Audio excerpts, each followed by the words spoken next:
Hello, ladies and gentlemen. Welcome back to another episode here on African Confessions. The following confession that you're going to be listening to, it comes from a message that I received, and the translation, it reads like this. Brother, how are you? Please post my story as hidden identity. I am a Zimbabwean man and I am aged 37 years old. Let me start with a brief background of my story so that you can understand where I am coming from and where I am going, because I am sleeping with the ghost of my ex-wife, but by the time that she passed away, we had tried to sort out the issues that were between us. But after that, with the way that she had hurt me, I did some things and she ended up dying. So my story, it starts back in a place that is called Rishavane, where I used to be an illegal gold miner.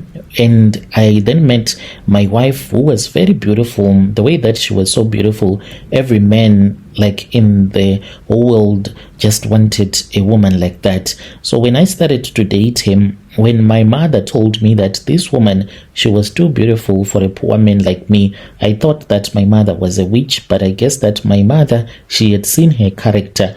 I did not even think about it, that when I started to date her, she told me that she was dating another man. But if I had money to give to her at all the times, she was going to be mine. So that is how I eliminated the competition. I did not even think about it that one day there was another guy that was going to come and he was going to be competition and to eliminate me.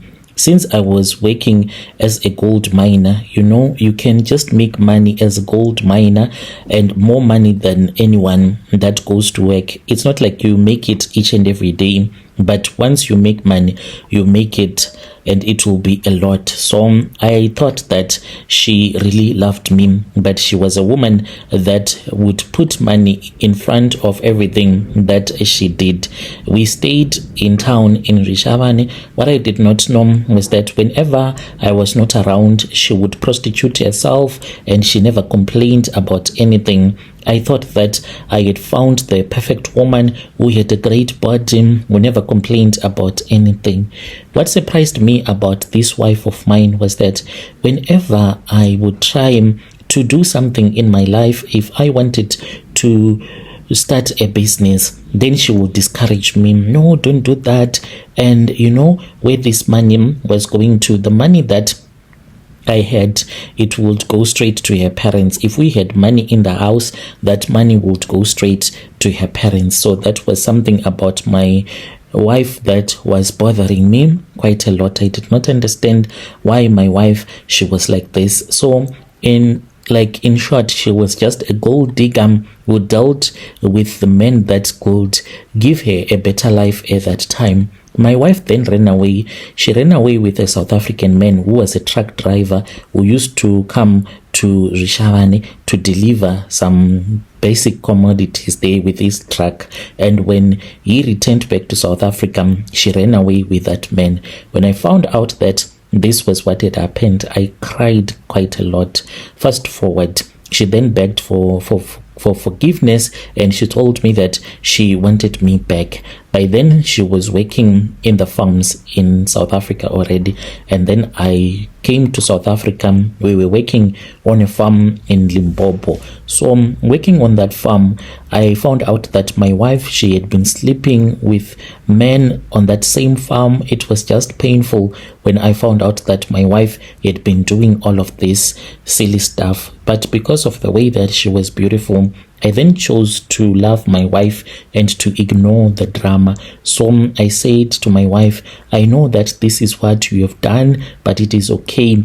Let me forgive you. My mother was angry because she had found out that my wife had cheated and ran away and still cheating on me in South Africa. But I forgave my wife. So my wife then came up with a plan, and then she said, how about we buy a car? After we would have bought a car, what we are going to do is that we can start like a Malaysia business. I said, okay, that is fine by me. We can start that Malaysia business. So then we got the money after we had saved for a very long time, and we started our own Malaysia business.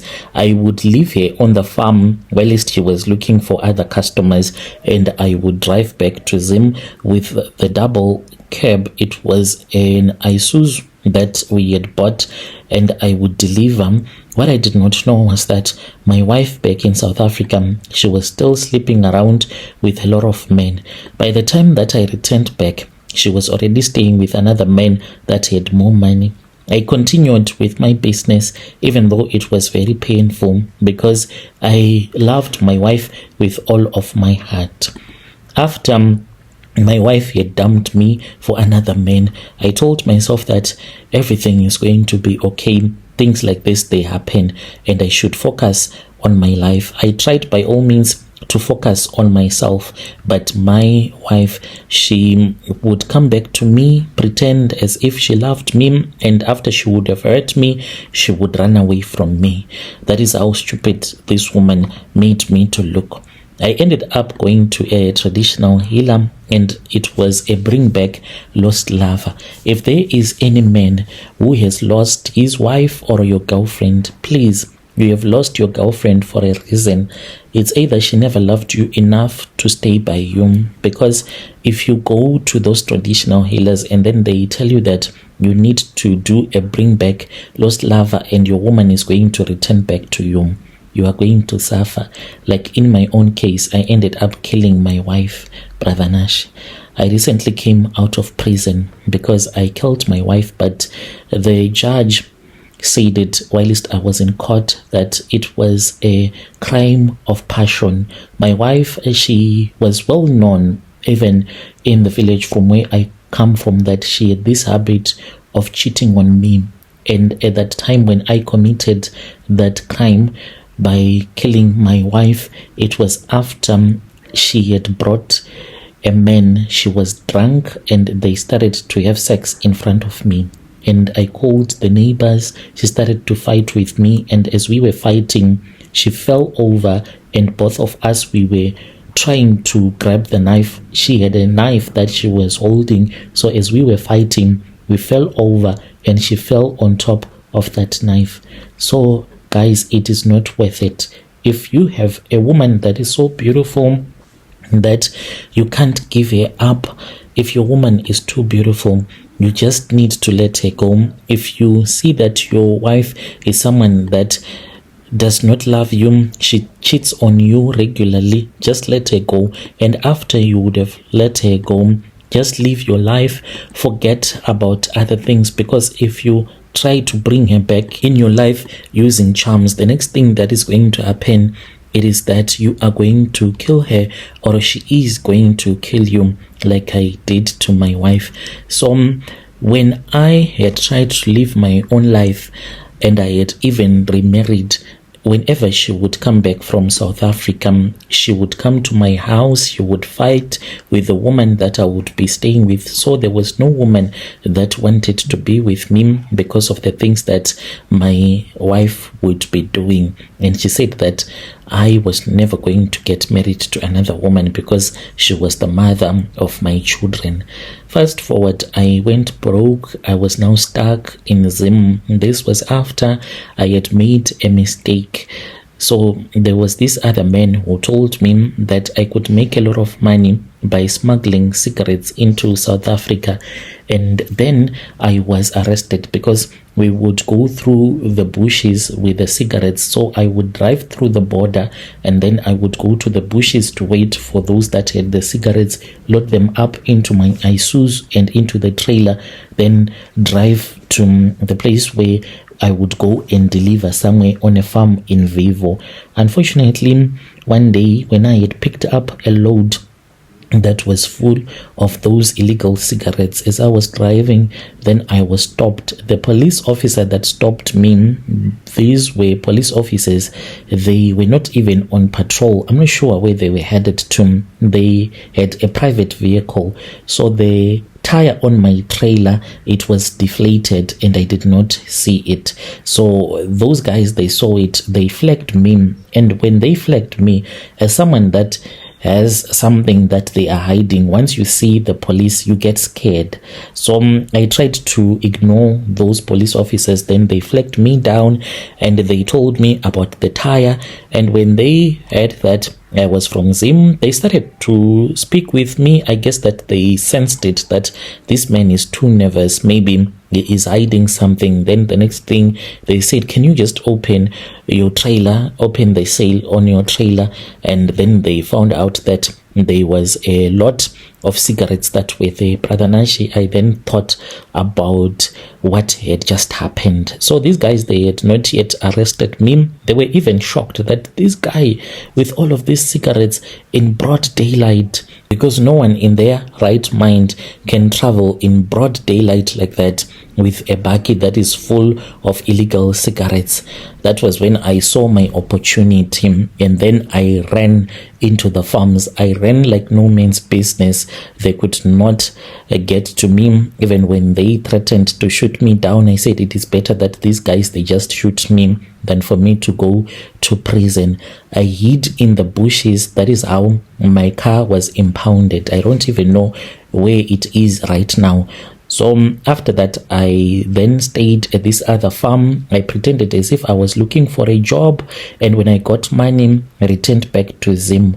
When I came back to Zim, I was stuck in life. My ex-wife, she was living a nice life. Whenever she would come back to Zim, you would see that this woman, she is living a nice life. So I went to a traditional healer, and then I did a return back to me, and this return back to me charm, it worked. My wife, she came back to me, then we started to stay together. But the thing that had made us to fight is the same thing that made us to continue fighting, because me and my wife, even though we pretended as if we were like into each other, but she was still cheating on me. I was always being hurt. On that day when it happened, I had gone out, and she thought that maybe I was not going to return back. So she went and she started drinking alcohol with a boyfriend, and then they came, and by the time that they returned back, I had just finished washing the dishes, and I was just sitting waiting for my wife to return. I did not know where she was at that time. And then I heard my wife talking outside. I was even excited that she is home early. And then I heard her talking with another man, and they came inside the house. We were only using 2 rooms at the house where we were staying. So I was like, this woman, what is she trying to do right now? Because she is this man that she has brought into my house. What are they trying to do? As we were fighting, she then told me that she did not care about me. It was just that we had kids together. That is why she was still with me. And I said, oh, okay, it's fine. So we started to fight because she undressed and she said that you're going to see. She wanted to sleep with that man right in front of me, and I said, never, it is not going to happen. You can't sleep with this man in front of me. And she started to fight with me. She pulled out a knife and she said that she was going to stab me. As we were fighting, we went outside. As we were outside, then that was when I tripped her over, but it was by mistake, and then she fell on top of the knife that we were trying to grab from each other, because she had tried to stab me several times and she had missed that time when she had tried to stab me. And then she fell on top of a knife and I was arrested. After I had been arrested, I stayed in prison, but there were a lot of witnesses. Even though I had killed my wife, but my case, it was heard by the judge, who heard from a lot of witnesses about the life that I had lived, me and my wife, that was full of violence. My wife beating up other women that would come to me, that I would be staying with whenever she would have returned back to South Africa. But I stayed in prison, and after that I was released. I then came out of prison, and when I was in prison, something that most of you people do not understand, when you have killed someone, you will always see that person. The moment that you are arrested, those people that you that you hear that they have been arrested after killing their partners, don't think that they are going to enjoy when they are in prison. Every day is like hell on earth. I would suffer from panic attacks. This woman, she would come to me, she would visit me at night, and she would ask me why I had killed her, and I did not have any answer. I was losing my mind when I was in prison. Even right now that I am out of prison, I still feel like I am losing my mind, because she still visits me, and when she comes to me, she asks me, why did you kill me? And she forces me to sleep with him, such that I can't sleep with a woman, a real woman right now, because after she would have slept with me, then I can see that there will be a lot of scratches on my manhood that can last for days and days. My manhood, it will be bleeding. So here I am looking for someone that can assist me, because I am experiencing a lot of bad luck. And as you know, when you are doing a malicious business, you have to rob people in order for you to survive. Most of your money as a malaicha, it is finished by the traffic as well, by the police on the road. They finish all of your money. If you pick up things in Joburg, you are going with them to Zim. By the time that you arrive in Harare, you are broke, you are left with nothing.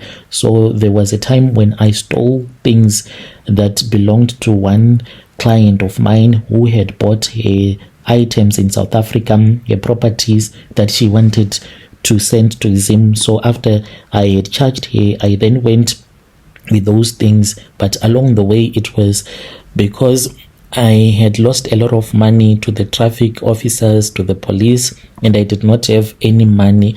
I was stuck in Masvingo. I did not have money for petrol. So then I called one of my friends and I said, man, I need your assistant here. And then he said to me, okay, it's fine, but just sell these things to me. He also had a shop, and I sold those furniture that I had to him, and that was the end of the story. I just blocked that woman on the phone when she was trying to call me. So this woman also went to a traditional healer to bewitch me. So these are some of the things that have caused a lot of bad luck in my life. That is why I could not succeed in business, because of that bad luck.